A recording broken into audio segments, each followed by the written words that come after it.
ബഹുമാന്യനായ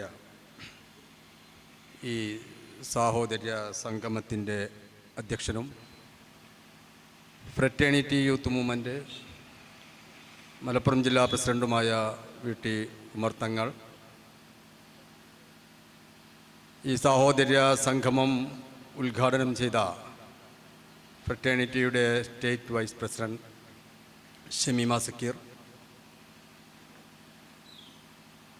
മുഖ്യ പ്രഭാഷണം നിർവഹിച്ച സന്തോഷ് കുമാർ, പ്രിയങ്കരനായ സന്തോഷ് കുമാർ, വേദിയിലിരിക്കുന്ന പാർട്ടിയുടെ മണ്ഡലം പ്രസിഡൻറ്റ് ഷാജഹാൻ നല്ലേപ്പാട്ട്, പഞ്ചായത്ത് പ്രസിഡൻറ്റ് കമറുദ്ദീൻ എടപ്പാൾ, മറ്റ് വേദിയിലും സദസ്സിലുമുള്ള പ്രിയപ്പെട്ടവരെ, നമ്മൾ അംബേദ്കറെ കുറിച്ച് ചർച്ച ചെയ്യുമ്പോൾ 1920 മുതൽ 1960 വരെ, 1956 അദ്ദേഹം മരണപ്പെടുന്നത്, 1960 വരെ ഇന്ത്യൻ സാമൂഹ്യ രാഷ്ട്രീയ രംഗത്ത് ഒരു വെള്ളി നക്ഷത്രം പോലെ ജ്വലിച്ചു നിന്നിരുന്ന ഭീംറാവു അംബേദ്കർ എങ്ങനെയാണ് ഇരുട്ടിലേക്ക് മാറ്റി നിർത്തപ്പെട്ടത് എന്ന് നമ്മൾ ചർച്ച ചെയ്യേണ്ടതുണ്ട്. 1948 ജനുവരി 30 ബിർള ഹൗസിൻ്റെ പുൽത്തകിടിയിൽ വൈകുന്നേരം 5:15 നമ്മുടെ രാഷ്ട്രപിതാവായ മഹാത്മാഗാന്ധിയെ കൊലപ്പെടുത്തിയ RSS, അതിനുശേഷം ഗാന്ധി ഘാതക പരിവേഷത്താൽ ഇന്ത്യയിലെ സാമൂഹ്യ രാഷ്ട്രീയ രംഗത്ത് നിന്ന് മാറ്റി നിർത്തപ്പെട്ട RSS എങ്ങനെയാണ് ഇന്ത്യയിലെ സാമൂഹ്യ രാഷ്ട്രീയ രംഗത്ത് വെളിച്ചത്തിലേക്ക് വന്നത്? RSS എങ്ങനെയാണ് വെളിച്ചത്തിലേക്ക് കടന്നു വന്നതും എങ്ങനെയാണ് അംബേദ്കർ ഇരുട്ടിലേക്ക് മാറ്റി നിർത്തപ്പെട്ടതും എന്ന് നമ്മൾ ചർച്ച ചെയ്യേണ്ടതുണ്ട്. ചർച്ച ചെയ്യുമ്പോൾ നമുക്ക് കിട്ടുന്ന ഒരു ഉത്തരം, അംബേദ്കറെ കുറിച്ച് ജനസംഘത്തിൻ്റെ നേതാവായിരുന്ന, RSSൻ്റെ നേതാവായിരുന്ന ദീൻ ദയാൽ ഉപാധ്യായ പറഞ്ഞൊരു വാക്കുണ്ട്. അംബേദ്കർ ഹിന്ദുമതത്തിൻ്റെ ചങ്കിൽ തറച്ച മുള്ളാണ് എന്നാണ് പറഞ്ഞത്. RSSൻ്റെ നേതാവ് ദീൻ ദയാൽ ഉപാധ്യായ അംബേദ്കറെ കുറിച്ച് നടത്തിയ പരാമർശം ഹിന്ദുമതത്തിൻ്റെ ചങ്കിൽ തറച്ച മുള്ളാണ് അംബേദ്കർ എന്നാണ് പറഞ്ഞത്. അപ്പോൾ നമുക്ക് അംബേദ്കറുടെ സാമൂഹ്യ രാഷ്ട്രീയ രംഗത്തേക്കുള്ള 1920 പ്രവേശനം നിരീക്ഷിച്ചാൽ, ആ ഒരു ചരിത്രം പരിശോധിച്ചാൽ നമുക്ക് മനസ്സിലാക്കുവാൻ കഴിയുന്നത്,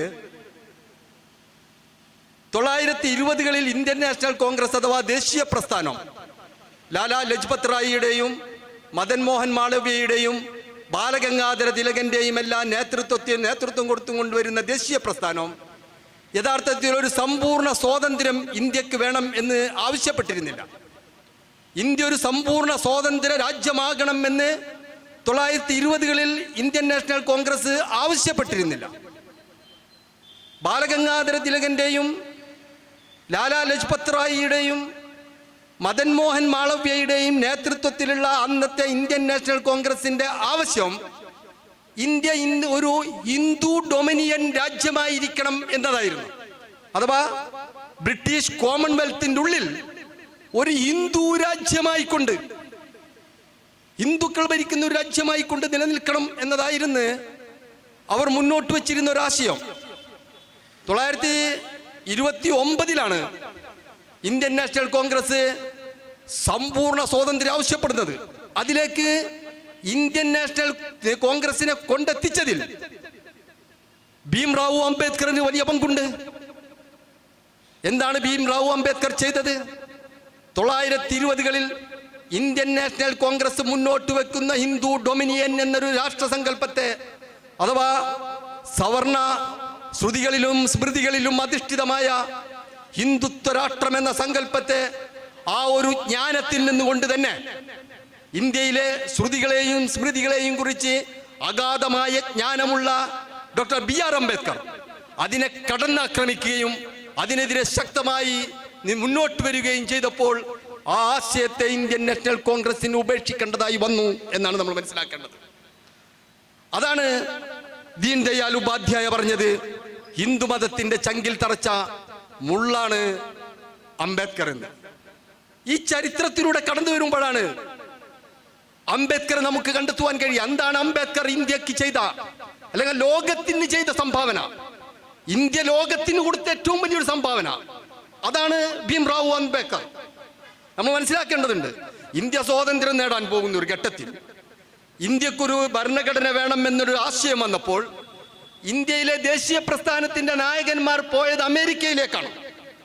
അമേരിക്കയിലെ അവിടുത്തെ ഭരണഘടനാ വിദഗ്ധരെ പോയി സമീപിച്ചപ്പോൾ അമേരിക്കയിലെ ഭരണഘടനാ വിദഗ്ധർ ഇവരോട് പറഞ്ഞു, നിങ്ങൾ എന്തിന് ഞങ്ങളെ തേടി ഇങ്ങോട്ട് വന്നിരിക്കുന്നത്? നിങ്ങളുടെ രാജ്യത്ത് തന്നെ വിദഗ്ധനായ ഒരു ഭരണഘടനാ വിദഗ്ധനുണ്ടല്ലോ. ഞങ്ങൾ തന്നെ പല സംശയങ്ങളും അദ്ദേഹത്തിൽ നിന്നാണ് നിവർത്തിക്കുന്നത് എന്ന് അവർ പറയുകയുണ്ടായി. അവസാന ഘട്ടത്തിൽ ഈ ഡ്രാഫ്റ്റിംഗ് കമ്മിറ്റിയുടെ ചെയർമാൻ ആകുന്ന ഒരു സമയത്തൊക്കെ അംബേദ്കറെ ഒഴിവാക്കാൻ വേണ്ടി നെഹ്റു കളിക്കുന്നുണ്ട്. ഈ ഗാന്ധിജിയും അംബേദ്കറും തമ്മിൽ ഒരുപാട് കോൺഫ്ലിക്ട്സ് നടക്കുന്നുണ്ടെങ്കിലും, സംഘർഷങ്ങൾ നടക്കുന്നുണ്ടെങ്കിലും, ഇന്ത്യൻ ഭരണഘടനയുടെ ഡ്രാഫ്റ്റിംഗ് കമ്മിറ്റി ചെയർമാൻ സ്ഥാനത്തേക്ക് നെഹ്റു കാണുന്നത് ലണ്ടൻ സ്കൂൾ ഓഫ് എക്കണോമിക്സിലെ നെഹ്റുവിന്റെ അധ്യാപകനായിരുന്ന ബ്രിട്ടീഷ് ഭരണഘടനാ വിദഗ്ധനുമായിരുന്ന സർ ഐവർ ജെന്നിങ്സിനെയാണ് എന്ന് മഹാത്മാഗാന്ധി മനസ്സിലാക്കിയപ്പോൾ മഹാത്മാഗാന്ധി ചോദിക്കുന്നുണ്ട് നെഹ്റുവിനോട്, അംബേദ്കർ ഉള്ളപ്പോൾ പിന്നെ എന്തിന് ഐവർ ജെന്നിങ്സ് എന്ന് ചോദിക്കുന്നുണ്ട്. അഥവാ ഇന്ത്യയിലെ സാമൂഹ്യ രാഷ്ട്രീയ രംഗത്ത് നിന്ന് സൂചിപ്പിച്ചല്ലോ, എല്ലാ രംഗത്തു നിന്നും പരമാവധി അദ്ദേഹത്തെ ടെർമിനേറ്റ് ചെയ്യുവാനുള്ള പരമാവധി ശ്രമം നടത്തിയിട്ടുണ്ട്. അദ്ദേഹത്തിന്റെ വ്യക്തിത്വം കൊണ്ട് മാത്രമാണ് ഇന്ത്യയിൽ നിന്നും അദ്ദേഹം ചർച്ച ചെയ്യപ്പെടുന്നത്. നമ്മൾ മനസ്സിലാക്കേണ്ടതുണ്ട്, ചെറിയ സംഗതിയല്ല. ഒരു കാര്യം ഞാൻ സൂചിപ്പിക്കാം. അദ്ദേഹം ഈ കൊളംബിയ യൂണിവേഴ്സിറ്റിയിൽ നിന്നും ലണ്ടൻ സ്കൂൾ ഓഫ് എക്കണോമിക്സിൽ നിന്നൊക്കെ ബിരുദം നേടി ഇന്ത്യയിൽ വന്നു. ഇന്ത്യയിലെ ഈ ദളിത് സമൂഹത്തിന്റെ ഉന്നമനത്തിന് വേണ്ടി പ്രവർത്തിച്ചു കൊണ്ടിരിക്കുന്ന ഒരു ഘട്ടത്തിൽ മഹാരാഷ്ട്രയിലെ ഒരു ഗ്രാമത്തിൽ, ദളിതുകൾ അധിവസിക്കുന്ന ഒരു ഗ്രാമത്തിലേക്ക് ഇദ്ദേഹത്തെ കൊണ്ടുപോകാനുള്ള ഒരു ശ്രമം നടക്കുന്നുണ്ട്. അവിടുത്തെ ആളുകൾ വന്ന് വിളിക്കുന്നുണ്ട്, നിങ്ങൾ ആ ഗ്രാമം സന്ദർശിക്കണം, ഞങ്ങളുടെ ആളുകളോട് നിങ്ങളൊന്ന് സംസാരിക്കണം എന്ന് പറയുന്നുണ്ട്. അങ്ങനെ അദ്ദേഹം അവിടേക്ക് പോകുന്നുണ്ട്. പോകുമ്പോൾ ആദ്യം ട്രെയിനിൽ കയറി അവിടുന്ന് കുറച്ച് സഞ്ചരിക്കണം, കാൽനടയായി പോയാൽ മതി. ട്രെയിനിൽ സ്റ്റോപ്പ് ഇറങ്ങിയതിന് ശേഷം അദ്ദേഹത്തോട് അവിടെ ഇരിക്കാൻ പറയുകയാണ് ഇവർ ചെയ്യുന്നത്. ഒരു കുതിര വണ്ടിയിൽ അദ്ദേഹത്തെ കൊണ്ടുപോകുന്നതിന് വേണ്ടിയിട്ട്. അപ്പൊ ഞങ്ങളെ നേതാവിനെ കുതിരവണ്ടിയിൽ ആ പ്രദേശത്തേക്ക് കൊണ്ടുപോകണമെന്ന് അവർക്കൊരാഗ്രഹം. അങ്ങനെ വളരെ അടുത്താണ്, റെയിൽവേ സ്റ്റേഷനിൽ നിന്ന് വളരെ അടുത്താണ്. എങ്കിലും ഇവരുടെ ഒരു ആഗ്രഹം. മണിക്കൂറുകളോളം അദ്ദേഹം റെയിൽവേ സ്റ്റേഷനിൽ ഇരുന്നു എന്നാണ് പറയുന്നത്. കാരണം കുതിരവണ്ടി കിട്ടുന്നില്ല. കുതിരവണ്ടി കിട്ടായല്ല, കുതിരവണ്ടി പുറത്തുണ്ട്. ഇദ്ദേഹത്തെ കയറ്റാൻ തയ്യാറാവുന്നില്ല. ജാതിയിൽ താഴ്ന്നവനെ ഇന്ത്യ രാജ്യത്ത് അന്ന് അംബേദ്കറെ പോലെ അത്രയും ബിരുദമുള്ള ജ്ഞാനമുള്ള ഒരു മനുഷ്യനില്ല. ഈ കുതിരവണ്ടി ഓടിക്കുന്നവരൊക്കെ നിരക്ഷരരായിരിക്കും. അതാണ് ജാതി, നിരക്ഷരരായിരിക്കും. പക്ഷെ ഇദ്ദേഹം ജാതിയിൽ താഴ്ന്നവനാണ് എന്നതുകൊണ്ട് കുതിരവണ്ടിയിൽ കയറ്റാൻ ആരും തയ്യാറാവുന്നില്ല. അവസാനം കുറെ സമയത്തിന് ശേഷം ഒരു കുതിരവണ്ടിക്കാരൻ വന്നു, അദ്ദേഹത്തെ കയറ്റി. അങ്ങനെ യാത്ര പോകുന്നതിലിടയ്ക്ക് ഒരു കലുങ്കിന്റെ അടുത്തെത്തിയപ്പോൾ ഒരു കാർ അവിടെ നിന്ന് ഇങ്ങോട്ട് വരുന്നുണ്ട്. കാറിനെ വെട്ടിക്കുന്നതിന് വേണ്ടി കുതിരവണ്ടി ഒന്ന് അല്പം തെറ്റിയപ്പോൾ കുതിരവണ്ടി ഒന്നാകെ മറിഞ്ഞു വീണു. ഇദ്ദേഹത്തിന് സാരമായ പരിക്കേറ്റു അംബേദ്കർക്ക്. പിന്നീട് അംബേദ്കർ അന്വേഷിച്ചു എന്താണ് സംഭവിച്ചത് എന്ന്. അപ്പൊ കുതിരവണ്ടി ഓടിക്കാൻ അറിയുന്ന ആളല്ല അത് ഓടിച്ചിട്ടുള്ളത്. കുതിരവണ്ടി ഞാൻ തരാം, പക്ഷെ ആ ജാതിയിൽ താഴ്ന്നവനെ ഞാൻ ഇരുത്തി ഓടിക്കൂല, അത് നിങ്ങളാരെങ്കിലും ഓടിച്ചോളൂ എന്ന് പറഞ്ഞിട്ട് ഒരു കുതിരവണ്ടി കൊടുത്തതാണ്. വണ്ടി ഓടിക്കാൻ അറിയാത്ത അദ്ദേഹത്തിന്റെ ഒരു അനുയായി വണ്ടി ഓടിച്ചതാണ്. നോക്കണം, ഇന്ത്യ രാജ്യത്ത് തന്നെ അത്തരത്തിൽ ബിരുദമുള്ള ഒരു മനുഷ്യനെന്നില്ല. എന്നിട്ട് പോലും ജാതി വർക്ക് ചെയ്തത് എത്ര ഭീകരമായിട്ടാണ് എന്ന് നമ്മൾ മനസ്സിലാക്കണം. അപ്പോ ഇന്ത്യയിലെ സവർണ ഫാസിസ്റ്റുകളെ സംബന്ധിച്ചിടത്തോളം എന്നും ഒരു പേടി സ്വപ്നമാണ് അദ്ദേഹം എന്ന് പറയുന്നത്. നോക്കൂ നിങ്ങൾ, 1949 നവംബർ 26 ഇന്ത്യയുടെ ഭരണഘടന മേശപ്പുറത്ത് വെക്കുന്നു, കരട് കോപ്പി മേശപ്പുറത്ത് വെക്കുന്നു. ആ ഭരണഘടനയിൽ പറയുന്നത് ഇന്ത്യയിലെ എല്ലാ മനുഷ്യരും മനുഷ്യരാണ്. ഇന്ത്യയിലെ എല്ലാ മനുഷ്യരും മനുഷ്യരാണ്. അപ്പൊ അതുവരെ എല്ലാ മനുഷ്യരും മനുഷ്യരല്ല. ഇന്ത്യയിലെ മനുഷ്യരെ തട്ടുകളായി വിഭജിച്ചിരുന്ന ജാതി വരേണ്യ വർഗത്തിന് അത് പിടിച്ചില്ല. RSS എന്താ പറഞ്ഞത്? ആ ഭരണഘടനയെ കുറിച്ച് RSS എന്താ പറഞ്ഞത്? ജനുവരി 30 1949 ജനുവരി 30 RSSന്റെ മുഖപത്രമായ ഓർഗനൈസറിൽ അവരെഴുതി, ഈ ഭരണഘടന ഞങ്ങൾക്ക് സ്വീകാര്യമല്ല. ഈ ഭരണഘടന ഞങ്ങൾക്ക് സ്വീകാര്യമല്ല. എന്തുകൊണ്ട് സ്വീകാര്യമല്ല എന്നും പറഞ്ഞു. ഭാരതീയ ഭരണഘടനാ മൂല്യങ്ങളൊന്നും തന്നെ ഈ ഭരണഘടനയിലില്ല. മനസ്സിലാവുന്നുണ്ടോ? ഭാരതീയ ഭരണഘടനാ മൂല്യങ്ങൾ എന്ന് പറഞ്ഞാൽ എന്താ?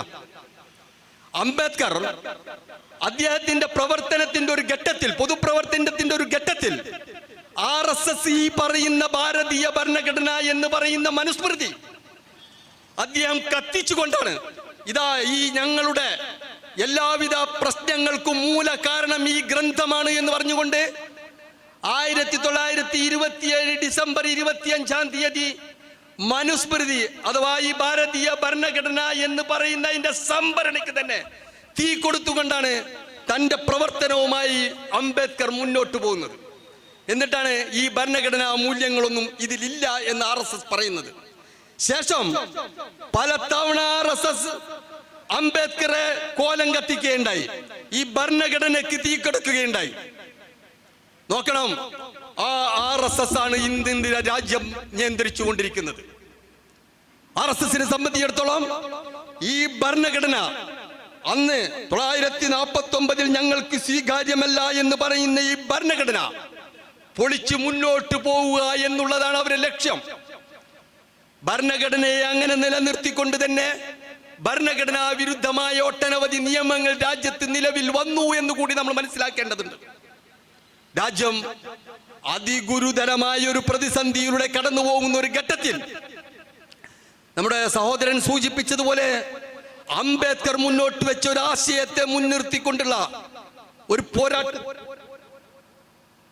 ഒരു പോരാട്ടത്തിലൂടെ മാത്രമേ നമുക്ക് ഇന്ത്യ അഭിമുഖീകരിക്കുന്ന ഈ പ്രതിസന്ധിയെ മറികടക്കുവാനും മുറിച്ചു കടക്കുവാനും കഴിയുകയുള്ളൂ എന്ന് മനസ്സിലാക്കിക്കൊണ്ട് നമ്മളെല്ലാവരും RSSനെതിരെയുള്ള അഥവാ ബ്രിട്ടനെതിരെ, കൊളോണിയൽ ബ്രിട്ടനെതിരെ എങ്ങനെയാണോ ഇന്ത്യയിലെ എല്ലാ ജനവിഭാഗങ്ങളെയും ജാതിയും മതവും വർണ്ണവും ഭാഷയും മറന്നുകൊണ്ട് ഒരു നൂലിൽ മഹാത്മാഗാന്ധി കോർത്തിണക്കിയത്, അതുപോലെ ഇന്ത്യയിലെ സവർണ ഫാസിസ്റ്റുകൾക്കെതിരെ ഇന്ത്യയിലെ എല്ലാ മനുഷ്യരും ജാതി മത വർഗ വർണ്ണ ഭാഷാ വ്യത്യാസമില്ലാതെ ഒന്നിച്ചു നിന്നുകൊണ്ട് തമിഴ്നാട് മുഖ്യമന്ത്രി സ്റ്റാലിൻ പറഞ്ഞതുപോലെ തെരുവുകളിലേക്ക് ഇറങ്ങുക, തെരുവുകൾ നമ്മുടേത് കൂടിയാണ്, തെരുവുകൾ നിറഞ്ഞു നിൽക്കുക എന്നുള്ളത് മാത്രമാണ് നമുക്ക് മുന്നിലുള്ള പരിഹാരം എന്ന് പറഞ്ഞുകൊണ്ട് ഈ സാഹോദര്യ സംഗമത്തിന്